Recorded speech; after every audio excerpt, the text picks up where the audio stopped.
Hi, everybody. It's Janet, and my topic is opioid addiction and the barriers to opioid use disorder treatment in Central Appalachia. Nationally, drug overdose deaths due to opioids have increased substantially over the course of the last 20 years.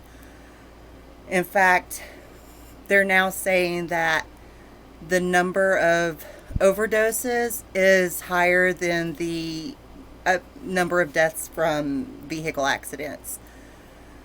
Those increases in opioid related deaths has actually been the key driver in decreasing the American life expectancy. These patterns are super evident in our region of Appalachia. The existing evidence suggests that residents of Appalachia are more likely to die prematurely than those that live outside of our area. Among those of us living in Central Appalachia and in the economically distressed counties, those differences are even greater. We have higher rates of injury-prone employment, aggressive marketing for prescription pain medications to our physicians, and an insufficient supply of behavioral and public health services that target opioid misuse. These are all things that really contribute to the higher rates of opioid misuse and mortality in our region. These factors, when they're coupled with the limited access to treatment, these high rates of poverty, it becomes a multifaceted public health threat.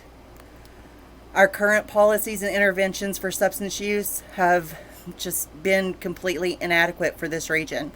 And that's completely evidenced by the continued increases in substance use and our substance related deaths. So, some of my questions are: what are the rural specific treatment barriers for opioid use disorder? What factors lead our rural physicians to prescribing these controlled drugs for non-cancer pain? And how do the people suffering from opioid use disorder respond to the stigma associated with the opioid misuse? A few more questions that I have is: how does our poverty and unemployment rates here in Central Appalachia correlate with opioid abuse? How does the per capita opioid overdose rate in Central Appalachia compare to non-Appalachian urban communities and regions in the U.S.?